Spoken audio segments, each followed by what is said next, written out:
جس کا استاد نہ ہو اس کا استاد جو ہے وہ شیطان ہوتا ہے۔ صوبہ بندہ وہ ہے جو خود قبر میں جا پڑا ہے، پیچھے اس کی اولاد ہاتھ اٹھا کے دعا مانگنے والی کوئی نہیں۔ تم نے یہ تو بتایا کہ یہ ہاتھ جو ہے یہ نعرے لگانے پر قیامت والے دن بولیں گے، تم نے یہ کیوں نہیں بتایا کہ یہی ہاتھ، اسی ہاتھ کے ساتھ اگر تم اللہ کا قرآن پڑھو گے تو یہ گواہی دیں گے؟ یہ کیوں نہیں بتایا کہ اسی ہاتھ کے ساتھ تم غلبہ دین کے لیے پیسے دو گے تو یہ ہاتھ تمہارے حق میں بولیں گے؟ تم نے یہ کیوں نہیں کہا کہ یہ ہاتھ قیامت والے دن بولیں گے اگر تم اس کے لیے جناب اسلام کے غلبے کی جو امارت ہے اس کے لیے اینٹیں، روڑے، بجری، کنکر اکٹھے کرو گے؟ اعوذ باللہ من الشیطان الرجیم، بسم اللہ الرحمن الرحیم۔ وما أرسلنا من قبلك إلا رجالا نوحي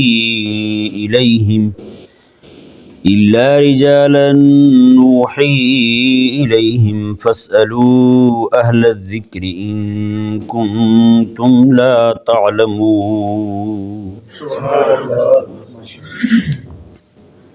جیسا کہ کل آپ کے سامنے بیان کیا تھا کہ قرآن کریم کی آیات مبارکہ کے جو مصداق ہوتے ہیں وہ بعض اوقات متعدد ہوتے ہیں، اور اس میں کئی درجے ہوتے ہیں، کئی درجے فرض کے، کئی واجب کے، کئی مستحبات کے درجے ہوتے ہیں۔ اس میں ہمارے ہاں ایک عرصے سے ایک المیہ چلا آ رہا ہے کہ ہم نے کسی بھی آیہ مبارکہ کو پکڑا ہے تو اس سے مستحب عمل ہی ثابت کیا ہے۔ ہم نے اس آیہ مبارکہ کا جو اولین مصداق تھا، جو چیز اسلام پہلے لوگوں کو دینا چاہتا تھا، وہ بیان ہی نہیں کی، ٹھیک ہے نا جی، اس کا ذکر ہی نہیں کیا کبھی۔ میں اس کے لیے کچھ مثالیں آپ کو بیان کروں گا، اور اس کا نقصان کیا ہوا ہے؟ نقصان یہ ہوا ہے کہ لوگوں نے جب ایک ہی چیز کو پکڑا، اس کے مستحب کو ہی پکڑا، لوگوں نے اسی کو پورا دین سمجھ لیا ہے۔ آپ کو پتہ ہے عوام تو عوام ہے، العوام کالانام، عوام تو بس بزرگ ہوتی ہے، ان کو تو جس چیز پہ لگا دیا جائے وہ لگ جاتے ہیں پوری زندگی کے لیے، وہ پورا اسلام سمجھتے ہی اسے ہیں۔ پھر آج آپ دیکھ لیں اس کا نقصان کیا ہوا ہے، نعوذ باللہ من ذالک۔ لوگوں کے نزدیک اسلام کی اصل صورت جو ہے وہ مسخ ہو کر رہ گئی ہے، اسلام کی اصل صورت نہیں پہنچی لوگوں کے نزدیک۔ ہم نے لوگوں کو یہ بیان کیا کہ بزرگوں کی بیعت جو ہے، اہل اللہ کی جو بیعت کرتے ہیں ہم، جو بیعت نہیں ہوتا وہ شیطان کا مرید ہوتا ہے، جس کا پیر نہیں ہے اس کا پیر شیطان ہے۔ حالانکہ اس کا مطلب پتہ کیا ہے بزرگ؟ اس کے دو مطلب ہیں۔ ایک مطلب تو حضرت سیدنا جنید بغدادی رحمہ اللہ نے بیان کیا، فرمایا کہ جس کا استاد نہ ہو اس کا استاد شیطان ہوتا ہے۔ نہیں سمجھ آیا؟ جس طرح آج کل ایک دو بندے بڑے اچھل کود کر رہے ہیں، قرآن کے خلاف، حدیث کے خلاف، اہل اللہ کے خلاف، انبیاء کرام کے خلاف، جو منہ میں آتا بک دیتے ہیں، ان کی جماعت کی بنیاد ہی گستاخی پر ہے۔ نہیں سمجھ آ رہا؟ جو ابھی 100 کچھ دن لگا کے آیا ہے وہاں سنگنے کی حص زیادہ کر کے آیا نا وہ بندہ، اس کی جماعت کی بنیاد ہی اسی بات پر ہے، گستاخی پر، انبیاء کی گستاخی، سیدھا منہ میں جو بھی آیا بک دیا، اہل اللہ کی گستاخی، باقی ساری چیزیں۔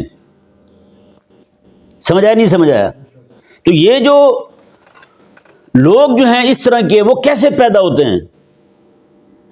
ہم نے احکامات اسلامیہ کو جس درجے پر اللہ تبارک و تعالی نے عطا فرمائے تھے ہم نے ان پر بیان ہی نہیں کیا، ہم نے اس کے سارے درجے بیان ہی نہیں کیے، لوگوں کے سامنے بس ایک چیز بیان کر دی تو لوگوں نے سمجھا کہ بس ٹھیک ہے جی پورا اسلام یہی ہے۔ اب یہی بیعت والا جو معاملہ میں نے آپ کے سامنے ابھی شروع کیا، بیعت جو ہے وہ کون سی بیعت فرض ہے، کون سی بیعت مستحب ہے؟ سمجھائے نا؟ بیعت فرض جو ہے یہ فرض عین ہے، یہ ذہن میں رہے، یہ فرض عین ہے بیعت۔ کسی اہل حل و عقد جو ہیں کسی بندے کو مقرر کریں، اسلام کا حاکم مقرر کریں، اسے امیر المومنین مقرر کریں، اس کی بیعت جو ہے وہ ہر ایک بندے پر فرض ہے، چاہے وہ ہاتھ پر ہاتھ رکھ کے ہو، چاہے وہ زبانی ہو جائے، اس کی اطاعت کا اقرار ہو جائے، جیسے حضرت سیدنا ابو بکر صدیق رضی اللہ تعالیٰ عنہ کی جو بیعت ہوئی ہے، کیا خیال ہے 1,24,000 صحابہ جتنے بھی تھے سب نے بیعت کی تھی آگے؟ نہیں، اہل حل و عقد جو وہاں موجود تھے سقیفہ بنو سعدہ میں، انہوں نے بیعت کر لی، باقی سارے اس بیعت پر راضی ہو گئے، تو سارے کے سارے حقیقت میں بیعت کرنے والے ہو گئے۔ اب یہ بیعت فرض تھی، یہ والی بیعت فرض تھی، اور اس بیعت والا خلیفہ مقرر کرنا فرض تھا۔ یہ جو بیعت ہم کرتے ہیں نا بزرگوں کی جا کے، وہ بیعت مستحب ہے بھائی، صرف مستحب ہے، اس سے بڑھ کر کچھ بھی نہیں ہے۔ اور یہ والا جو خلیفہ ہے، بزرگ جو خلیفہ بناتے ہیں، وہ بھی جب خلیفہ، ہم سمجھتے ہیں خلیفہ بن گیا تو نذرانے آنے شروع ہو جائیں گے، حالانکہ نہیں، جب خلیفہ بن گیا تو بھائی ذمہ داری بڑھ جائے گی، خلیفہ بن گیا تو ذمہ داری بڑھ جائے گی۔ پہلے اکیلے کی فکر تھی، اب اوروں کی بھی فکر ہو گئی۔ اب اس کو شیخ نے مقرر کر دیا، بھائی تم نے اکیلے ہی رونا نہیں ہے اللہ تعالیٰ کی راہ میں، اوروں کو بھی رلانا ہے۔ پہلے رونے کی فکر تھی، اب رلانے کی فکر ہے۔ آپ کو پتہ ہے رونا آسان ہے، رلانا مشکل ہے۔ رو تو بندہ کسی بات پہ پڑتا ہے، رلانا مشکل ہے۔ کسی کو کیسے رلائے گا یار بتائیں؟ اس کو رلانے کے لیے پہلے اپنے دل کو ایسا بنانا پڑے گا جس سے اس کی وہ منہ سے بات نکلے اور وہ سیدھی اس کے دل پہ جا کے چوٹ کھائے، اس کے دل کو ہلا دے پکڑ کر۔ یہ تو بڑا مشکل معاملہ ہے بھائی، رونا آسان ہے، رلانا مشکل ہے۔ تو شیخ جو ہے اس کو کہتا ہے بھی تو رو تو لیتا ہے، لیکن اب تیری ذمہ داری رلانے کی ہے، اب رلانا ہے، تو نے لوگوں کو اللہ کی راہ پہ لگانا ہے۔ اگر کوئی بندہ صرف رو سکتا ہے، رلا نہیں سکتا، وہ شیخ کس چیز کا ہے بھلا بتائیں؟ کوئی بندہ خود مسجد میں آ سکتا ہے لیکن اس کے بچے نہیں آ سکتے، وہ کون سا نمازی ہے یار؟ وہ تو خود اپنے ہاتھ سے اپنا اکاؤنٹ بند کر کے جا رہا ہے دنیا سے، نہیں سمجھے؟ ہر بندہ یہ چاہتا نا یار میرا اکاؤنٹ میزان کا بند نہ ہو، کھلا ہی رہے، ہے یا نہیں؟ یہ میں اس کی بات نہیں کر رہا، میں نیکیوں والے اکاؤنٹ کی بات کر رہا ہوں کہ نیکیوں والا جو معاملہ ہے اس کا وہ بند نہ ہو۔ میرے آقا علیہ الصلوۃ والسلام نے کچھ چیزیں بیان فرمائی ہیں کہ بندہ جب دنیا سے چلا جاتا ہے، یہ چیزیں ہیں، یہ اس کے بعد بھی اس کی نیکیاں بند نہیں ہونے دیتی۔ ان میں ایک اولاد بھی ہے، خود تو رات کو جاگے ہم، اگر ہماری اولاد نہیں جاگی تو سمجھو ہم اپنی نیکیوں والا اکاؤنٹ بند کیے جا رہے ہیں اپنے ہاتھ سے۔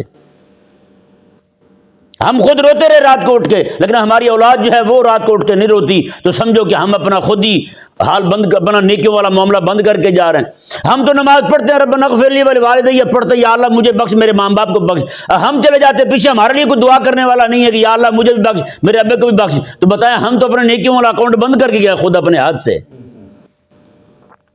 سمجھ آیا نہیں سمجھ آیا مسئلہ؟ تو یہ انتہائی نقصان دہ معاملہ ہے۔ لوگ کہتے ہیں فلانا بندہ گھاٹے میں ہے، اس کا کاروبار جو ہے وہ نقصان میں جا رہا ہے، فلانا بندہ گھاٹے میں ہے، اس کا فلاں معاملہ نقصان میں جا رہا ہے، اتنا پیسہ ڈوب گیا ہے۔ سچی بات ہے، میں کہتا ہوں ڈوبا بندہ وہ ہے جو خود قبر میں جا پڑا ہے، پیچھے اس کی اولاد ہاتھ اٹھا کے دعا مانگنے والی کوئی نہیں۔ ڈوبا بندہ وہ ہے بس، اس کے علاوہ کوئی نہیں ڈوبا۔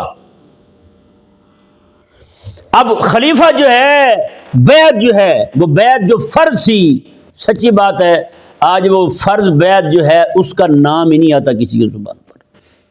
سچی بتائیں یار، آپ نے کسی مسجد میں جا کے کسی مولوی صاحب سے جمعے کے بیان میں آپ نے سنا ہے کبھی خلافت کا مسئلہ اس نے بیان کیا ہو یار خلیفہ مقرر کرنا فرض ہے جی؟ نصب الخلیفۃ فرد، یہ جو ایک جملہ ملتا ہے ہمیں فقہا کی کتابوں میں، یہ کس لیے ہے؟ یہ پیروں کا خلیفہ بنانا فرض نہیں ہے بھائی، میں سچی کہہ رہا ہوں آپ کو۔ یہ خلیفہ وہ جو رسول اللہ کا نائب بن کے اللہ کے احکامات دنیا میں نافذ کر دے، یہ وہ والا خلیفہ مراد ہے، یہ وہ امیر المومنین مراد ہے۔ آج امت جو ہے ہماری، سچی بات ہے، اسلام کا حلیہ تک بگڑ گیا۔ ہم نے پھر وہ جو فرض تھا رب کا وہ بیان ہی نہیں کیا، مستحب پہ زور رہا۔ آج ہر بندہ جو ہے وہ یہی کہتا ہے جس کا پیر نہ ہو اس کا پیر شیطان ہوتا ہے، حالانکہ ہمارے بزرگوں نے کہا ہے جس کا شیخ نہ ہو یعنی استاد نہ ہو۔ جنید بغدادی رحمہ اللہ کے قول میں سیدھا سیدھا لفظ استاد کا موجود ہے، جس کا استاد نہ ہو اس کا استاد جو ہے وہ شیطان ہوتا ہے۔ یعنی جو بندہ کسی کے پاس سیکھنے نہ جائے، خود ہی بیٹھ جائے سر مارنے کے لیے، تو بندہ گمراہ ہی ہوگا، پھر الٹی سیدھی باتیں سمجھے گا، پھر جو ذہن میں آئے گا وہی یاد کرتا جائے گا وہ۔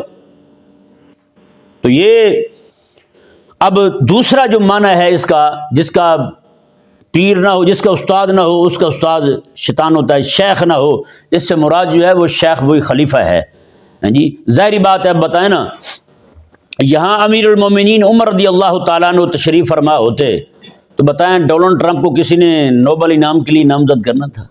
ڈونلڈ ٹرمپ کو کسی نے یہ کہنا تھا یہ امن کا سفیر ہے؟ یہ امن کام کروانے والا کہتا جی میں جنگیں بند کروانے میں بہت اچھا ہوں. سبحان اللہ. میں نے کہا تو جنگیں بند کروانے والا تو لگانے والا کون ہے پھر دنیا میں؟ نعوذ باللہ من ذالک. تو بھائی یہ ہے وہ مطلب جو ہمارے بزرگوں نے بیان کیا ہے، جس کا استاد نہ ہو، یعنی جس کا شیخ نہ ہو، جس کا استاد نہ ہو اس کا استاد شیطان ہے، جس کا خلیفہ نہ ہو وہ پھر ایسا شیطان کو ہی اپنا خلیفہ مان لیتا ہے. آج مانا ہوا ہے لوگوں نے کہ نہیں مانا ہوا؟ مانا ہوا ہے. اب یہ میں نے آپ کے سامنے ایک مثال رکھی ہے کہ جہاں فرض تھا وہی حکم فرض کا بھی ہے، وہی واجب کا بھی ہے، وہی مستحب کا بھی ہے. ہم نے فرض والا بیان ہی نہیں کیا، لوگوں نے مستحب کو ہی فرض جان لیا. اب لوگ مستحب کو ہی فرض جان رہے ہیں. اس لیے یہ تو پوچھتے ہیں ایک دوسرے سے، ہاں بھی کسی کی بیعت ہو آپ ہیں، کیڑے پیر کے مرید ہو آپ، کون سے پیر کے مرید ہیں آپ، کون سے پیر سے تعلق رکھتے ہیں. لیکن یہ نہیں پوچھتے یار اسلام کا خلیفہ جو دنیا سے رخصت ہوا ہے وہ خلیفہ بھی ہے تمہارا اسلام کا؟ یہ نہیں پوچھتے کسی سے، حالانکہ یہ فرض ہے. نعوذ باللہ. میرا مطلب یہ نہیں کہنے کا کہ شیوخ سے اور بزرگوں سے جو ایک نسبت کا تعلق ہوتا ہے وہ کوئی نعوذ باللہ ایسا فالتو تعلق ہے، نہ. اس تعلق کے بہت فائدے ہیں. سچی بات ہے آج جو لوگوں میں آپ کو نیکی کی راہ نظر آ رہی ہے نا، یہ شیوخ سے، بزرگوں سے اور علماء سے جڑنے کی برکت ہے ساری. یہ جو آپ کو داڑھی پگڑی امامہ نظر آ رہا ہے، دستار نظر آ رہی ہے، یہ انہی بزرگوں کا فیض ہے. سچی بات ہے. آج جو غیرت دینی اہمیت اسلامی آپ کو دکھتی ہے یہ انہی کی وجہ سے ہے. یہ نہیں میں نے کہا کہ یہ فضول کام ہے، نہ، یہ میں نے اس کا حکم شرعی بیان کیا ہے. سمجھایا نا؟ اور رب تبارک و تعالیٰ کا جو فرض ہے وہ وہی ہے جو میں نے آپ کے سامنے ابھی کھولا ہے. اب دیکھیں دوسرا حکم، دوسری مثال میں قرآن پاک سے دیتا ہوں کہ ہم نے کیسے جناب اللہ تبارک و تعالیٰ کے حکم کو آگے پیچھے کیا ہے. اللہ تبارک و تعالیٰ نے قرآن کریم میں ارشاد فرمایا وَتُكَلِّمُنَا أَيْدِيهِمْ وَتَشْهَدُ أَرْجُلُهُمْ بِمَا كَانُوا يَكْسِبُونَ. میں قیامت کا دن ہوگا، اس وقت جو ہے بندے کے ہاتھ بھی ہمارے ساتھ کلام کریں گے، ہاتھ بولیں گے، پاؤں گواہی دیں گے. سمجھ آئے؟ سنیں ذرا، سورہ یاسین میں یہ مضمون موجود ہے. وَتُكَلِّمُنَا أَيْدِيهِمْ، اللہ نے فرمایا ان کے ہاتھ ہم سے بولیں گے، وَتَشْهَدُ أَرْجُلُهُمْ، اور ان کے پاؤں جو ہیں وہ گواہ ہوں گے. ہاتھ کہیں گے مولا اس نے یہ کیا تھا، اور پاؤں کہیں گے مولا صحیح کہہ رہا ہے، اس نے کیا تھا، واقعی کیا تھا. اب بتائیں نا، انسان کے خلاف اس کے اپنے ہاتھ مدعی بن جائیں اور ہاتھوں کے دعوے پر پاؤں گواہ بن جائیں. ہم تو یہی کہتے ہیں نا قیامت والے دن یوم یفر المرء من اخیہ و امی و ابی، اماں بھی دشمن ہو جائے گی، ابا بھی قریب نہیں آئے گا، بہن بھی قریب نہیں آئے گی، بیوی بھی قریب نہیں آئے گی، کوئی قریب نہیں آئے گا. او بھائی وہ چھوڑو، یہ آپ کے اپنے ہاتھ جن کو آپ دستانوں سے ڈھانپتے پھرتے ہیں، یہ آپ کے اپنے پاؤں جن کو جرابوں سے موزوں سے ڈھانپتے پھرتے ہیں، یہی آپ کے خلاف گواہ بھی ہوں گے، یہی آپ کے خلاف مدعی بھی ہوں گے. بتائیں، قرآن نے یہ بیان کیا ہے بما کانوا یکسبون، جو کچھ بھی بندے نے کمایا ہے نا اس کو بیان کریں گے ہاتھ، اور گواہی دیں گے پاؤں. پاؤں گواہ ہوں گے، ہاتھ جو ہے مدعی ہوں گے. انسان کے اپنے خلاف اس نے یہ کیا تھا، حالانکہ وہ بندے نے کیا ہی انہی ہاتھوں کے ساتھ ہی ہوگا، اور چل کے گیا ہی انہی پاؤں کے ساتھ ہی ہوگا. تو بتائیں اس سے بڑھ کر جو ہے بندہ اپنے آپ کا، یہ کہا جائے کہ بندہ اپنے آپ کا دشمن ہے، تو بتائیں اس میں اور کون سی ایسی بات رہ جاتی ہے کہ یہ اس بات کو سچا نہ مانے. یار بتائیں نا، اتنی سچی بات کہ بندہ جو ہے وہ ہاتھ اس کے بول رہے ہیں، گواہی دے رہے ہیں، ہاتھ اس کے خلاف دعویٰ دائر کر رہے ہیں، اور پاؤں اس کی گواہی دے رہے ہیں، کہتے ہیں ہاں ٹھیک ہے جی یہی کیا تھا اس نے. اب ہوا کیا؟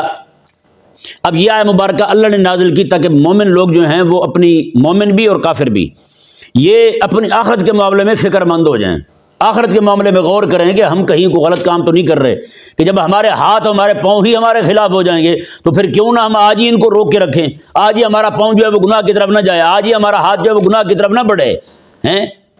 مقصود تو یہ تھا اس آیت مبارکہ کو نازل فرمانے کا. لیکن نعوذ باللہ من ذالک، یہ جلسے میں جو دھمال چوکڑی ڈالنے والے ہیں نا نعت خان اور نقیب حضرات جو ہیں، نعوذ باللہ من ذالک، انہوں نے اس آیت مبارکہ کو محدود کر دیا اس مسئلے کے ساتھ کہ بھی ہاتھ اٹھا کے نعرہ لگائیں، زور کے ساتھ نعرہ لگائیں، دونوں ہاتھ اٹھا کے نعرہ لگائیں، اب خود کھڑے ہو کے نعرہ لگائیں، اب تھوڑا اچھل کود کے نعرہ لگائیں، اب چیخ کے آخری نعرہ لگائیں. یہ کرتے نہیں کرتے؟ بتائیں یہ کیا تہذیب ہے یار؟ کوئی تمیز ہی نہیں ہے ان کو. جہاں قرآن و حدیث بیان ہو رہا ہے وہاں یہ حرکت ہو رہی ہے. وہ کہتے ہیں جی دیکھیں جی اللہ تعالیٰ نے فرمایا قیامت والے دن جو تم نعرے لگاؤ گے یہ ہاتھ تمہاری قیامت والے دن گواہی دیں گے، ہاتھ گواہی دیں گے. میں نے کہا یہ بھی تیرے جھوٹ ہے، گواہی تو پاؤں دیں گے ہیں، ہاتھ نے تو تیرے خلاف دعویٰ کرنا ہے. اب یہ آیت مبارکہ کس لیے نازل ہو رہی ہے اور یہ بندہ وہاں کیا بیان کر رہا ہے؟ اس نے پکڑ کے پورے قرآن کے مفہوم کو مسخ کر دیا جس لیے اللہ نے قرآن نازل کیا تھا. سچی بات ہے جو کچھ یہ بیان کر رہے ہیں نا وَتُكَلِّمُنَا أَيْدِيهِمْ وَتَشْهَدُ أَرْجُلُهُمْ، اس میں قیامت کے ہونے کا بھی اقرار ہے، قیامت کے ہونے کو بیان کیا جا رہا ہے، عقیدہ معاد کو بیان کیا جا رہا ہے. تو ان لوگوں نے تو پورا عقیدہ پیچھے چھوڑ دیا، جس لیے اللہ نے نازل کیا تھا وہ مقصد ہی پیچھے چھوڑ دیا، جس مقصد کو حبیب کریم نے کھولا وہ مقصد ہی پیچھے چھوڑ دیا. صرف ان کے جلسوں میں نعرے لگائے ہاتھ اٹھا کر تو سمجھو کہ ہاتھ اس کا گواہی دے گا قیامت والے دن. کیا مطلب ہے تمہارا یار؟ ہمیں بھی تو سمجھاؤ یار، دین کو کس طرف لے کے جا رہے ہو؟ قسم خدا کی آپ بتائیں حضور یہ آیا اللہ نے یہ نازل کر کے آیا مبارکہ لوگوں کے دلوں میں عقیدہ آخرت راسخ کرنا چاہتا ہے، لوگوں کے دلوں میں اللہ تعالیٰ خوف پیدا کرنا چاہتا ہے. اور یہ لوگ جو ہیں حبیب کریم علیہ السلام بھی یہی چاہتے ہیں، قرآن بھی یہی چاہتا ہے. یہ لوگ اللہ کے مقصود کے، حبیب کریم علیہ السلام کی محنت کے اور قرآن کے دیے ہوئے نظریے کے خلاف جا رہے ہیں، نہیں جا رہے؟ بتائیں کیا یا پھر انہوں نے اسلام کا حلیہ مسخ کیا نہیں کیا یار؟ بتائیں. ایک مثال یہ ہوگی، دوسری مثال قرآن کریم سے قل بفضل اللہ وبرحمتہ فبذلک فلیفرحوا هو خیر مما یجمعون. جی اب پہلے ذرا وہی آیت مبارکہ دیکھ لیں.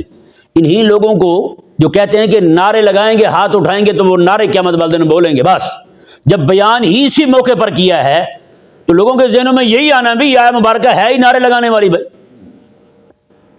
جتنے نعرے لگائیں گے اتنا ہی قیامت والے دن جو ہے وہ آپ کے ہاتھ گواہی دیں گے جی میں نے نعرہ لگایا تھا.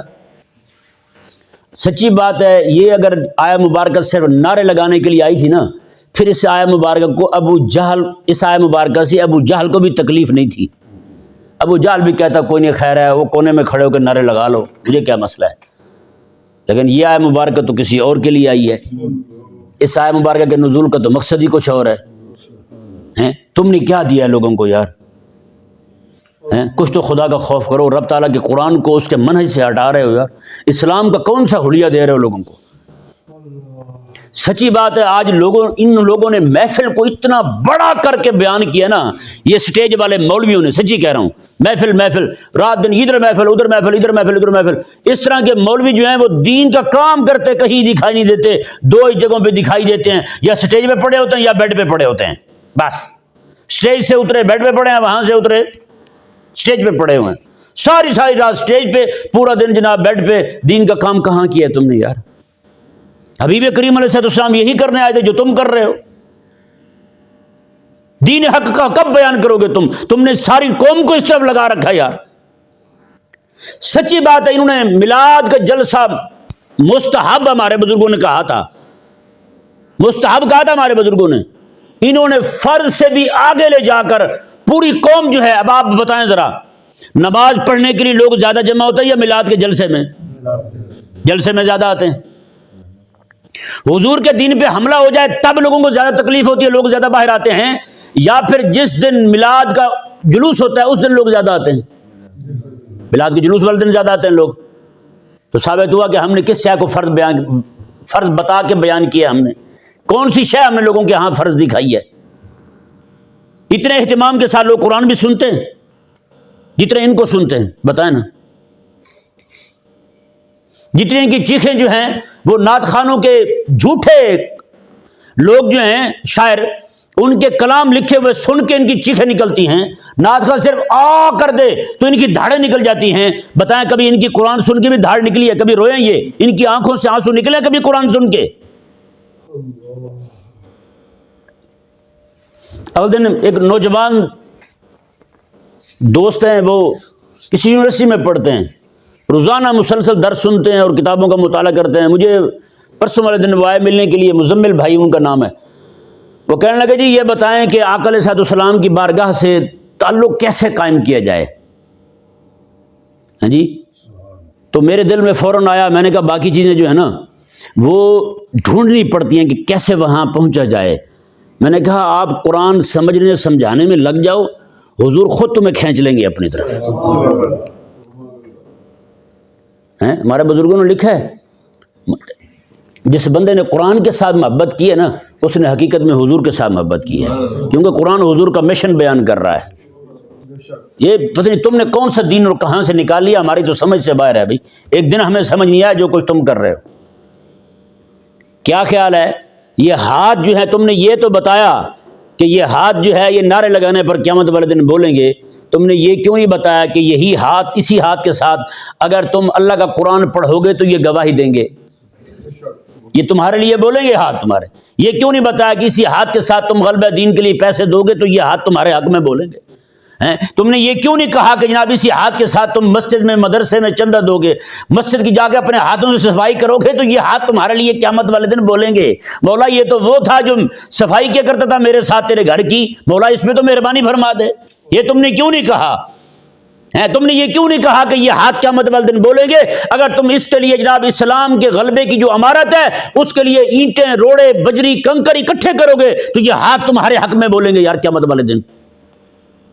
اگر یہی بات ہے یہ ہاتھ جو ہے وہ نعرے پر ہی قیامت والے دن بولیں گے تو پھر تو نعوذ باللہ حضور کے صحابہ میں سے ایک بندہ بھی نہیں ہوگا وہاں. نہیں سمجھ آ رہا؟ حضور کے صحابہ میں سے ایک بندہ بھی نہیں ہوگا، کیونکہ جو تم نے نعرے لگوائے ہیں ایسے نعرے حضور کے صحابہ کے دور میں تو تھے ہی نہیں. پھر کیا بنے گا تمہارا؟ تو متکلمون ایدیہم وتشہد ارجلہم کہاں گئی؟ اور اسی طرح کر کے وہ آیہ مبارکہ جو ہے قل بفضل اللہ وبرحمتہ فبذلک فلیفرحوا، فرماتے ہیں کہ یہ خطیب حضرات جو ہے نا ہمارے ربیع الاول آئے گا، یہ آیہ مبارکہ رٹ لیں گے اور جا کے مجمع میں پڑھیں گے. اللہ نے فرمایا کہ جب اللہ کا فضل اور اس کی رحمت مل جائے تو تم خوشیاں مناؤ، اور یہ جو ہے نا خوشیاں منانا یہ تمہارے لیے بہتر ہے اس سے جو تم جمع کر کے رکھتے ہو. یہ مفہوم بیان کرتے ہیں صاحب مبارکہ کا. یہ طلع البدر علینا کتاب جو ہے نا اس میں نے اس کے مفہوم کو کھولا ہے.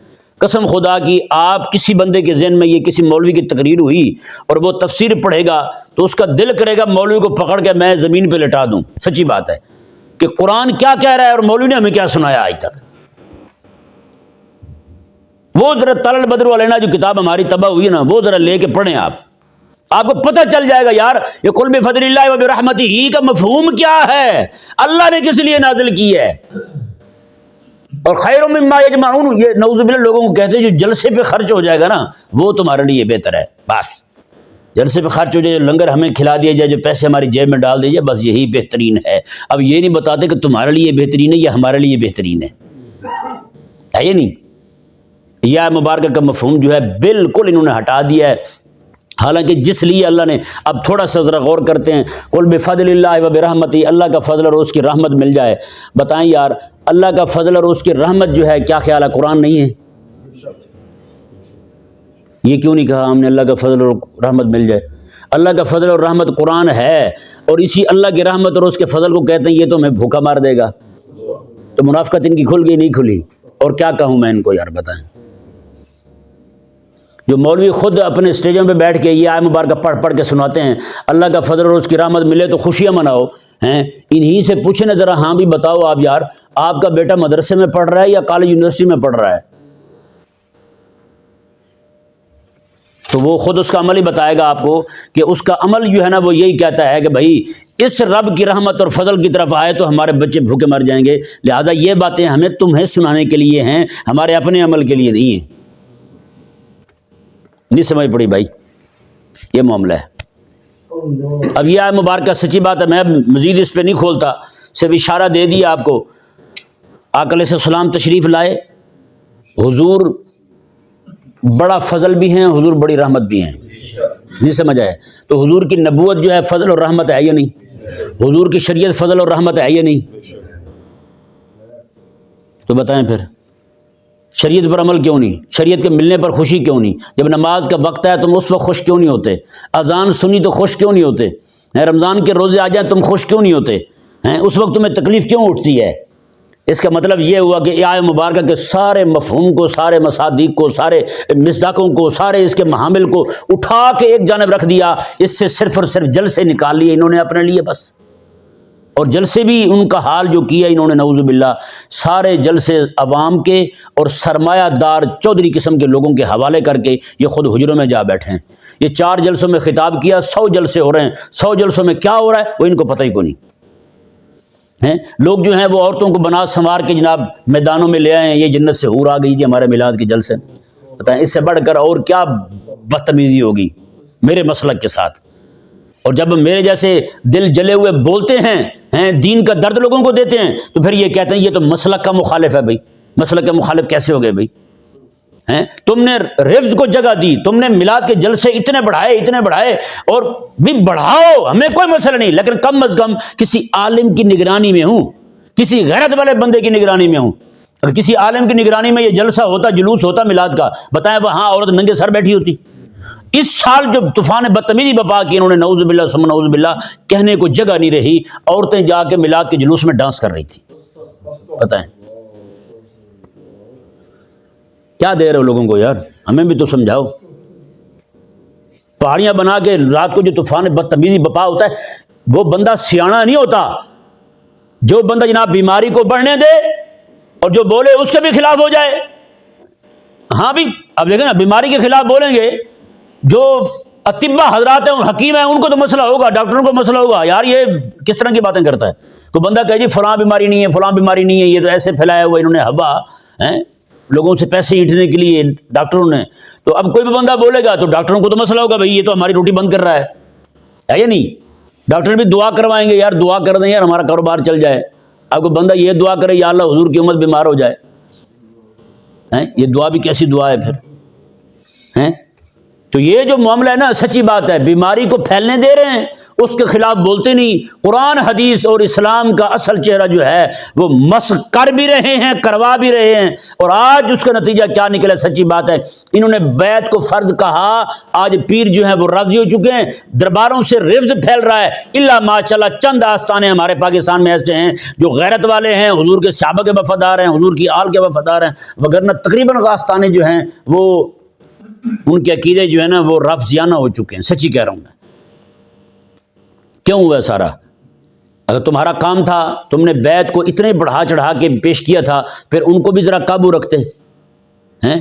پیر تمہارے گمراہ ہوتے کہ آج عوام جو ان کے پیچھے کھڑی ہوئی وہ گمراہ ہے، مولوی حجرے میں بیٹھ کے روتا چیختا ہے کہ یہ کیا بنا جی، یہ ہمارے ساتھ کیا ہوا؟ میں نے کہا اور پڑھو آیات، الا ان اولیاء اللہ لا خوف، اور اس طرح کے جاہل پیروں کو بنا چڑھا کے پیش کرو، تمہیں حلال ہے تمہارے لیے سب کچھ۔ اب یہی آیت مبارکہ لا ان اولیاء جو ہے نا، خبردار اللہ کے ولی جو ہیں ان کو نہ کوئی خوف ہوگا نہ غمگین ہوں گے، یہ آیت مبارکہ جو ہے نا اس کا مصداق کبھی بھی انہوں نے یہ بیان نہیں کیا کہ اس کے پہلے مصداق اس امت میں سب سے پہلے ولی جو ہیں وہ آقا علیہ السلام کے صحابہ کرام علیہ رضوان ہیں، کیونکہ جب یہ آیت مبارکہ نازل ہو رہی ہے صحابہ کے علاوہ کوئی بندہ ہے ہی نہیں، تو ولی اگر صحابہ ولی نہیں ہے تو پھر اور کون ولی ہے بھلا بتائیں یار؟ حضور کا ہر صحابی اللہ کا ولی ہے، اور ان کی ولایت اتنی بڑی ہے کہ غوث کتب ابدال بھی ان کے پاؤں کی خاک کے برابر نہیں ہو سکتے۔ یہ میں پوری شرح صدر کے ساتھ کہہ رہا ہوں، بتائیں نا۔ پھر اتنی بڑی بات جو ہے نعوذ باللہ من ذالک، ان کو ولی اللہ کہہ کے یہاں تک معاملہ پہنچایا کہ یہ ولی اللہ بن گئے، اور یہ اتنے بڑے ولی اللہ بنے کہ صحابہ کوئی بھونکنے لگ گئے۔ یہ ولی اللہ، ان کے ولی جو ہیں، یہ ان کی بات کر رہا ہوں، پھر میرے علی شاہ صاحب کی بات نہیں کر رہا، جو اہل حق ہے میں ان کی بات نہیں کر رہا۔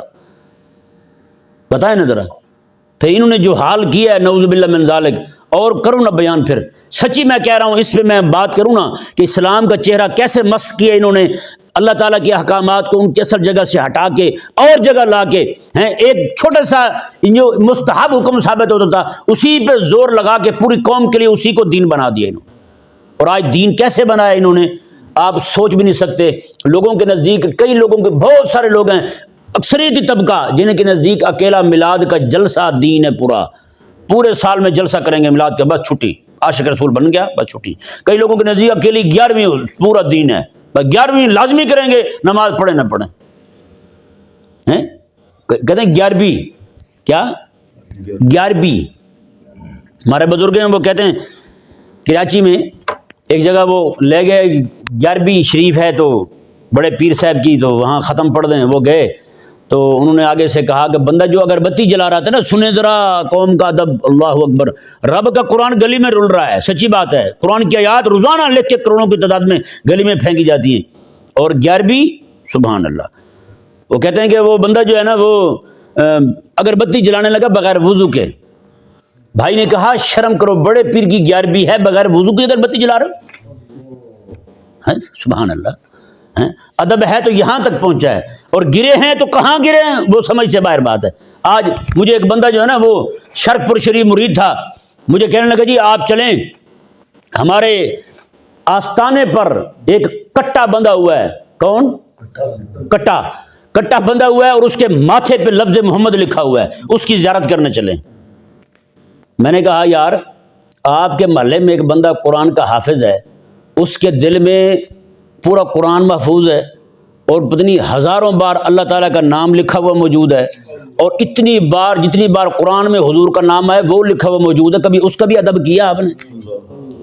میں نے کہا وہ آپ کو نمازیں پڑھاتا ہے، کٹا نمازیں پڑھاتا ہے، وہ آپ کو دین کے مسائل سکھاتا ہے، کٹا آپ کو سکھاتا ہے؟ یہ قوم کا اندھا پن ہے۔ ادب نہ کریں تو قرآن کے عالم کا ادب نہ کریں، ادب کرنے لگ جائیں تو کٹے کے سامنے بھی سجدہ ریز ہو جائیں۔ یہ حال ہے ان کا، کیا بتائیں؟ بھاگ بھاگ کے دیکھ رہے ہوں یار چاند پہ رسول اللہ علیہ السلام کا نام آ گیا، آسمان پہ حضور کا نام آ گیا، کیا بات ہے یار۔ میں نے کہا اتنی نظر تیز ہو جائے، آسمان پہ اللہ رسول کا نام نظر آ جائے، اور اندھا اتنا ہو جائے کہ 4 فٹ کے نیچے زمین پر اللہ رسول کا نام پڑھو وہ اٹھایا نہ جائے اسے، بتائیں؟ یہ تو حال ہے ان کا یار۔ سچی بات ہے، یہ قوم بنی اسرائیل جیسے بچڑے کے پیچھے بچڑا اس کے پیچھے تباہ و برباد ہوئی تھی، یہ حال ان کا بھی وہی ہے۔ انہوں نے بھی ہر ایک نے اپنا اپنا بچڑا بنایا ہوا ہے، اسی کی پوجا پاٹ کر رہے ہیں، وہی حال ان لوگوں کا ہے۔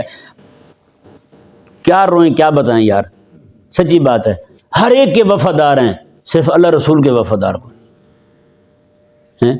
اور وہ اس بندے نے مجھے بتایا، اس نے کہا روزانہ کے اتنے پیسے، ہزاروں روپے جمع ہو جاتے ہیں ہمارے آستانے پہ، لوگ کٹے کی زیارت کرنے آتے ہیں۔ میں نے کہا جو بندہ تمہیں بیٹھ کے تمہارے بچوں کو صبح سے لے کے شام تک قرآن سناتا ہے، اس کو بھی کوئی پیسے جمع ہوئے ہیں؟ بتائیں نا، یہ حال ہے اس قوم کا۔ اللہ تعالیٰ سمجھنے کی توفیق عطا فرمائے۔